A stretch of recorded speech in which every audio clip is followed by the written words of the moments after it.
Well, this episode is going to get off to a little bit of a quirky start, as you can probably tell from the title of the episode.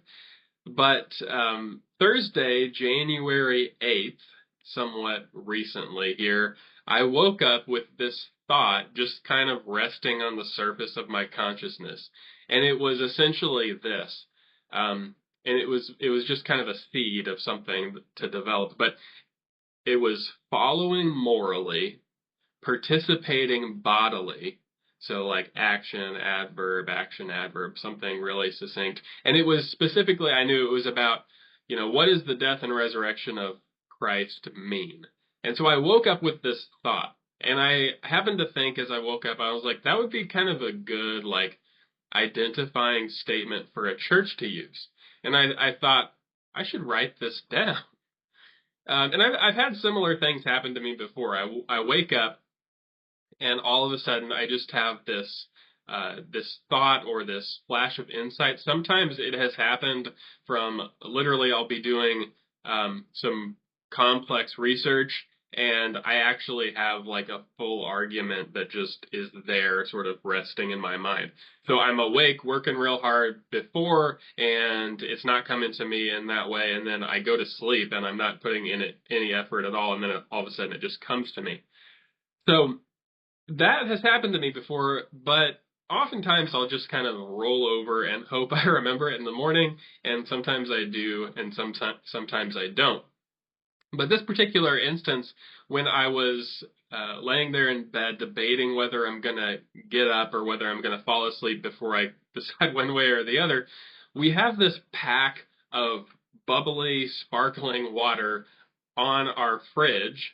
And, well, we got two packs, one on top of the other. They've both been opened, so I guess they're precariously perched up there. And the one on top falls down. So I hear this loud noise. Now, this is the first time that my wife and I have ever bought bubbly, sparkling water. So we've never had it before. It just happens to fall. Again, this is not what woke me up. This happened after I woke up.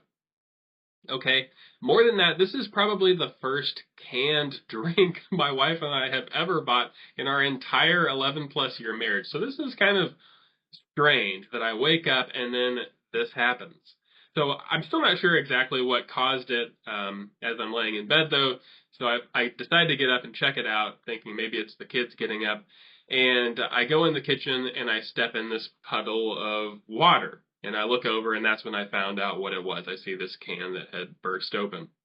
So while I'm up, I grab my journal and I write these two lines that are kind of the beginning of a thought that I thought was worth saving.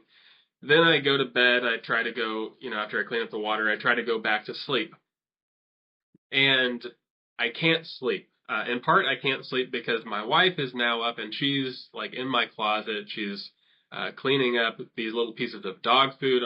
Our dog food bag is in the closet, and we thought ripped open, but she's like, oh no, like maybe there's a mouse. Maybe that's what knocked over the cans of sparkling water.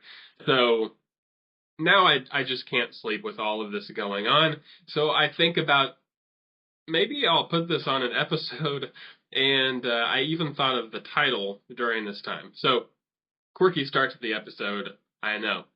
But in the spirit of keeping faith and curiosity together, what I want to talk about is things that we refer to as natural phenomena and things that we would refer to as supernatural phenomena. So, as a curious person, I know that I woke up it was actually because of my water softener. So we have a water softener, and it goes through these automatic regeneration cycles every so often.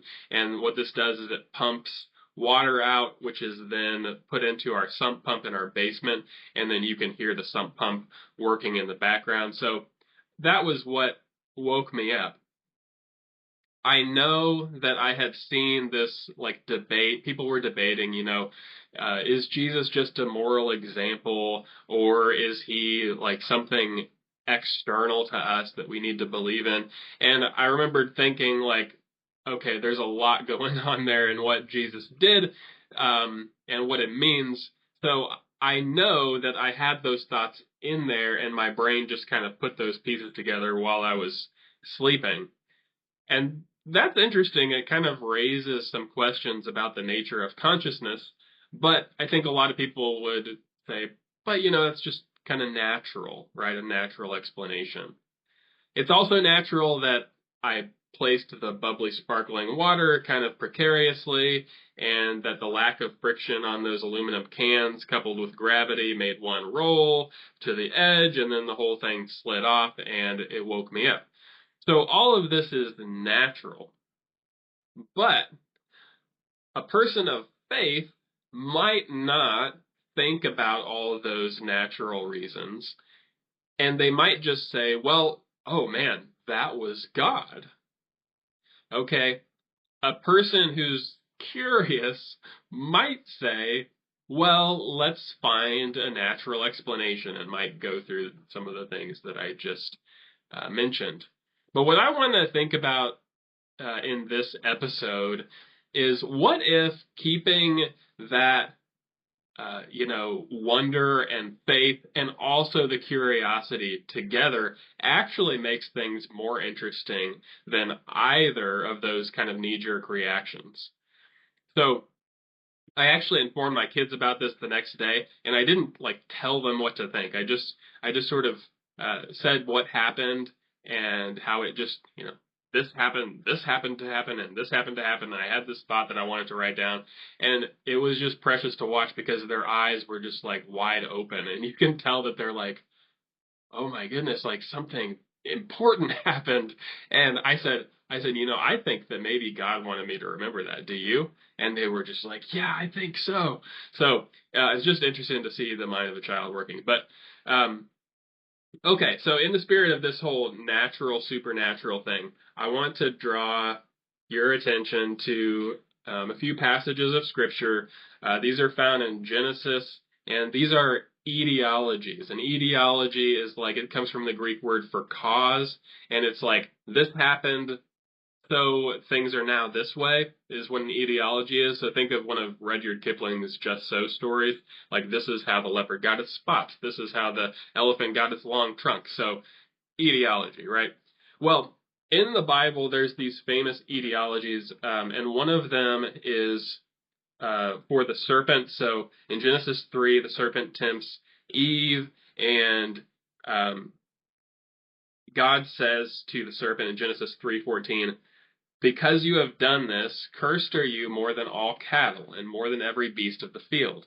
On your belly you will go, and dust you will eat all the days of your life. So it seems to be this sort of like, this is why snakes go about on their bellies. Okay, verse 16 is another etiology. This time God speaks to the woman, to Eve. It says, to the woman he said, I will greatly multiply your pain in childbirth. In pain you will bring forth children, yet your desire will be for your husband, and he will rule over you. So you have like this, okay, the toils of being a woman, bearing children, often difficult relations with husband, and male-female dynamic, that's where that comes from, I guess. Verse 18, God says, of the ground, both thorns and thistles it shall grow for you, speaking to Adam, and you will eat the plants of the field. So that's why we have thorns and thistles. So, man, Adam and Eve, why'd you have to do that? Okay, so another etiology, also in Genesis, this is after the flood, and Genesis 9:13, God says to Noah, I set my bow in the cloud, and it shall be for a sign of a covenant between me and the earth. It shall come about when I bring a cloud over the earth that the bow will be seen in the cloud, and I will remember my covenant, which is between me and you and every living creature of all flesh, and never again shall the water become a flood to destroy all flesh. So, there you have it. Etiology in the Bible. But are these the same as Kipling's Just So stories? And you can kind of see how what I started with, thinking about, okay, a natural explanation versus a supernatural explanation, how these can kind of seem to get into competition. But what if they're not supposed to be in competition? One thing about these passages is that there's nothing in them that demands we think, well, it wasn't this way before, and now it is. Some things it is true, it is kind of, we're kind of given that impression, and that raises all kinds of other questions. But nothing requires, for instance, that we say, well, light wasn't refracted into the rainbow before this happened, or snakes used to be walking. There's like this old interpretation that threw that out there, but that is by no means like a very common interpretation. But you know, is this like, well, that's why the things are the way they are, or is there something else going on? What if this knee-jerk reaction that we have between the natural explanation and the supernatural explanation is actually keeping us from a faith that seeks? What if it's keeping curiosity and faith apart when they're supposed to be together? What if the text is saying that the natural world has meaning and even we could say purpose? What if, as some people would say, the world is a bunch of billiard balls bouncing around, and some people will say that's just what the world is. There's not meaning, there's not purpose. It just is what it is. It falls together, and you have everything else. And then other people react, and they're like, no, no, no, like this could not possibly all come about just from billiard balls. But what if the world is, using that metaphor, is billiard balls bouncing around, and not but or and what if the world is billiard balls bouncing around, and those billiard balls have a purpose? So to use the metaphor, and I might be stretching it a little bit here, but to use the metaphor of billiard balls, someone has to be behind the billiard balls moving. So even as you use that metaphor, billiard balls really don't kind of account for everything. You kind of have this curiosity that remains there of like, well, how did we get the billiard balls? So what if the shape of the bow that's placed in the sky, the Hebrew word is a bow, like as in a war bow? So it's like God, kind of hangs up his war bow after he's brought devastation to the earth. And it's, and some people point this out, it's not facing downward anymore. It's not like, coming down on people. It's actually, if you want to really stretch this, debatable whether it should be, but it's now pointed up as if God's going to take the penalty. So what if the bow is that way because that's the way light's refracted, and there's meaning to the natural world?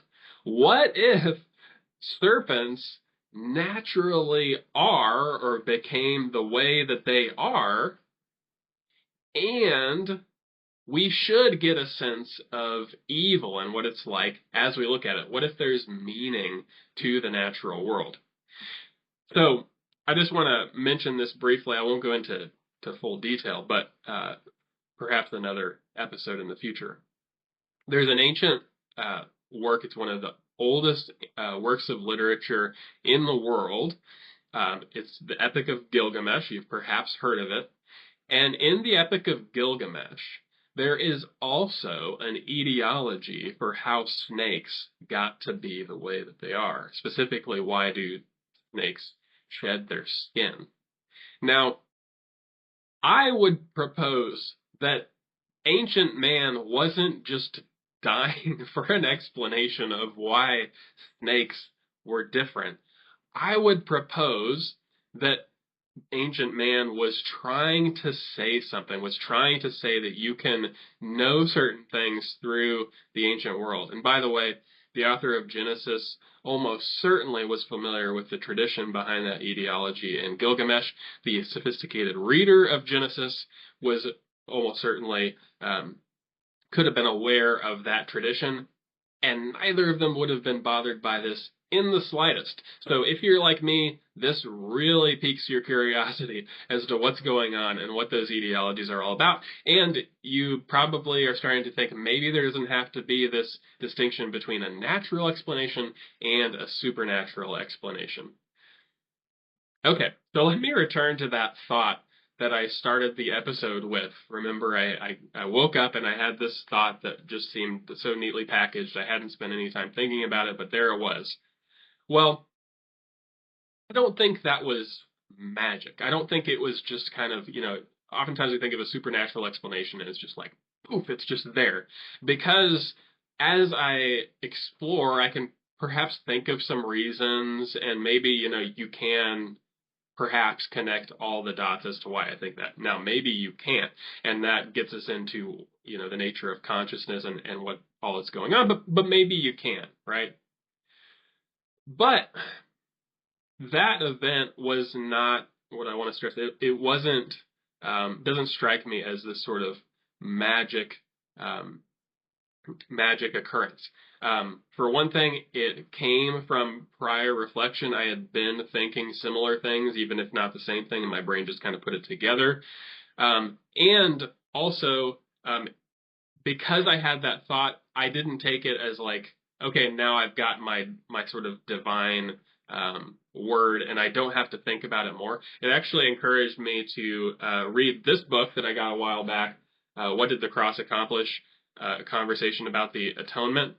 And it's a really good little book, conversation. It's based on a conversation from renowned scholars N.T. Wright and Simon Gathercole, and they talk about just how much is going on in Jesus' death and what the Bible is talking about, and there's lots of debates that go into that. But I don't need to get far into that, but I just want to share something that N.T. Wright said that I think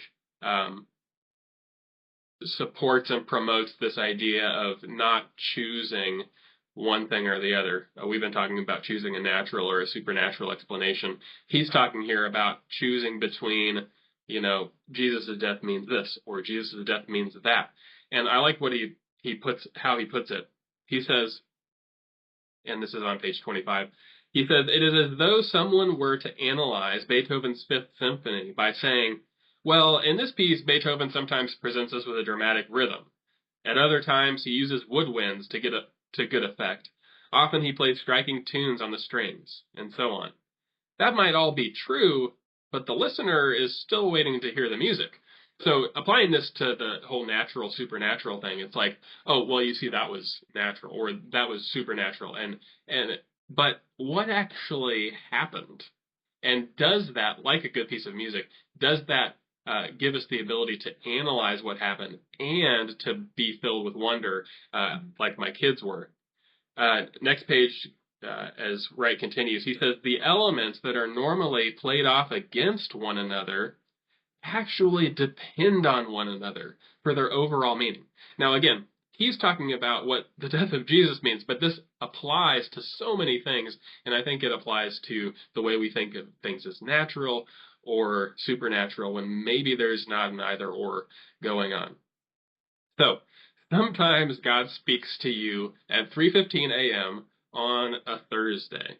So, in the mundane, in the natural, if you are willing to see it, and if you're curious about it, you might start to see that there's purpose behind what's happening in your life. So I hope that arouses your faith and curiosity. And I just want to conclude with a semi-famous and wonderful quotation from Gandalf that serves to close The Hobbit. He says to Bilbo, "Surely you don't disbelieve the prophecies because you had a hand in bringing them about yourself. You don't really suppose, do you, that all your adventures and escapes were managed by mere luck, just for your sole benefit? You are a very fine person, Mr. Baggins, and I am very fond of you. But you are only quite a little fellow in a wide world, after all."